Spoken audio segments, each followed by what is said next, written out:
Hi, it's Andy, and in this video we're going to cover David Ruiz, There Must Be More. Okay, so I'm assuming that your praise and worship band probably has a drummer and a bass player and a keyboard player and a lead singer and a guitarist, and so you got a guitar and you're going to join the band, and so I'm going to bet that the band has probably got a pretty good rhythm. They're probably pretty solid, and so I'm going to assume that you're not the one that's holding the band together. If you're probably the worship leader, you're probably not looking up this video to try to learn the song. So if you're just a guitar player that's playing along in the background, or you're just playing rhythm guitar or lead guitar along with the tune, and you're just getting started learning this song, then probably what you're going to do is you're going to hit each chord once, and you're just going to play along with the drummer as he keeps the beat. There's 4 beats on each chord. 1, 2, 3, 4. 1, 2, 3, 4. 1, 2, 3, 4. 1, 2, 3, 4. So basically, to play the song, all you have to do is be able to switch chords every 4 seconds, or every 4 beats. So let's work on that first. And at the end of this video, I'm going to show you a really cool strumming technique, and that will be assuming that you are the rhythm player of the song that's holding everything together, and everybody's going to be following your rhythm. So I'll show you something really cool to do with that. Here we go. So all of these chords are 3 fingers. Well, most of them are anyways. So the first chord is a G. Now, a lot of people will show you the 3-finger G. The G that has 3 fingers. I call that the acoustic guitar G, or the folk music G, or some people call it the open G. But I prefer to play the 4-finger G, especially in this song. Okay, that's I guess the rock and roll G. And here we go. 1st finger, 2nd fret on the 5th string. 2nd finger, 3rd fret on the 6th string. Then your 3rd finger, this is different now, it's going to go 3rd fret on the 2nd string. And then your pinky finger is going to squeeze in there, and it's going to go 3rd fret on the 1st string. So you've got 2 fingers really squeezed in there close, and you've got all 4 fingers on the fretboard. Okay, so you may be asking, well, why would I do it this way? Isn't the other way easier? Well, no, not when you switch to D, because when you play this 4-finger G and you hit the chord, now you got to get ready to play D next. Okay, well, luckily, since you're playing the 4-finger G, you've already got one of your fingers in the right spot. If you keep finger 3 right where it is without lifting it up, you're well on your way to be, setting up to hit that D chord. Just leave that finger right where it is. Don't even move it. Then just take your 1st finger, place it 2nd fret on the 3rd string. Then take your middle finger, place that one 2nd fret on the high E string. Bang, there's your D chord. So you just switched from G to D, and you got to leave one of your fingers in position. So if I played the basic G with 3 fingers, I would have to take all my fingers off the strings, lift them all up, then start to place the D. Okay, I don't want to have to start from scratch. I would rather have 1 finger that I get to keep in place. That's my anchor finger. That finger's not going to move. It's already in the right spot. So there's one common tone, or one common finger, I should say, between those 2 chords, the 4-finger G and the D. Okay, that's how players play with their eyes closed, because with that 1 finger in place, you've got a guide finger. And so since that finger's not going anywhere, then it becomes a lot easier. One of the toughest things to do is to take all your fingers off and put them all back on again. That always leaves you a little disoriented, especially if you're just starting to practice these chords. So my advice would be, take that 4-finger G, leave your 3rd finger in place, don't lift it up, then play the D.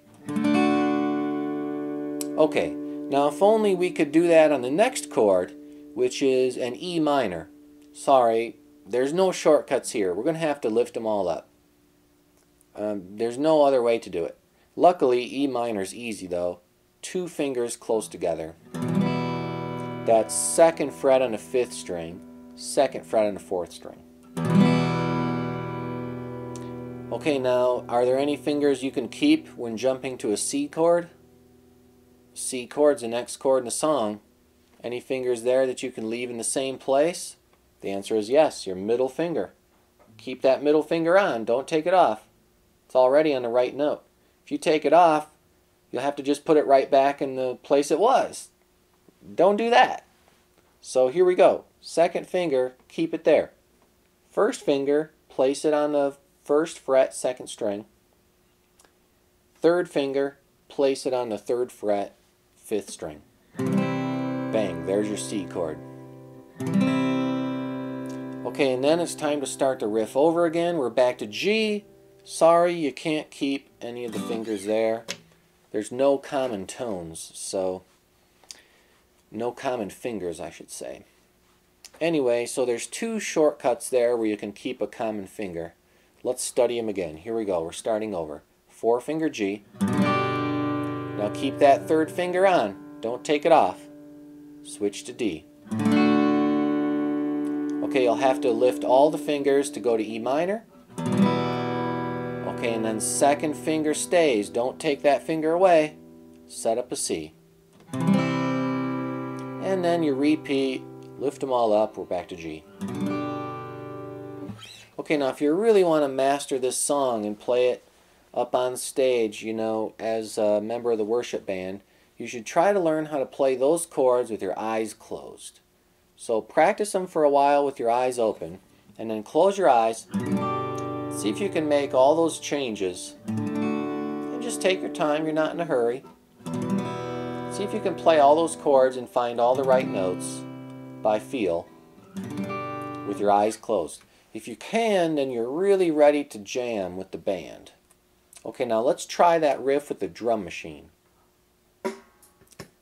Alright, we've got the drum machine going. Here we go. It's 4 counts on each chord. We're just going to ring it out. Get ready. 1, 2, 3, go! 1, 2, 3, switch. 1, 2, 3, switch. 1, 2, 3, switch. 1, 2, 3, switch. You count the 4 beats. Tap your foot. 1, 2, 3, switch.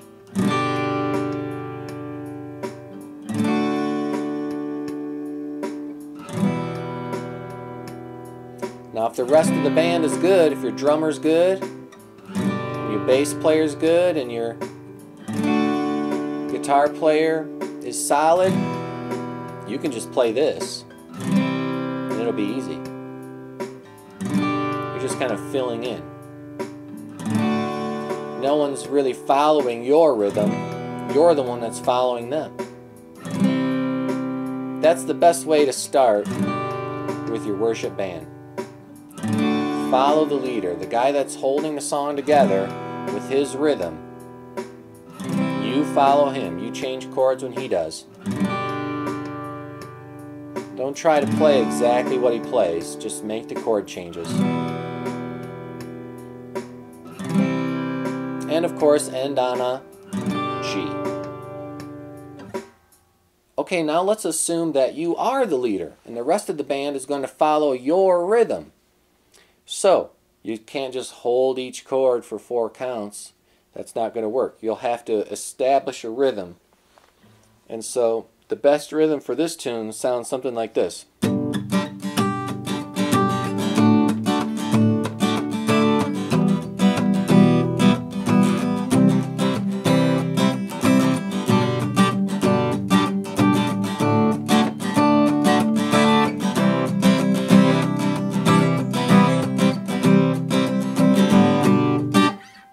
Okay, so what did I just do? Well, first I started with palm muting. My palm was against all the strings and the bridge. It's about halfway on the bridge and halfway on the string, covering all 6 of the strings. And so when I play, the strings don't ring out. They just kind of go thump, thump. And so I'm starting with my hand in that position. And then I'm just moving my pick down and up. This is what I call the windshield wiper effect. So it's just an automatic down up all the time. You just turn on the automatic windshield wiper and it goes up, down, up, down, up, down, and it never does anything else. Okay, first learn that.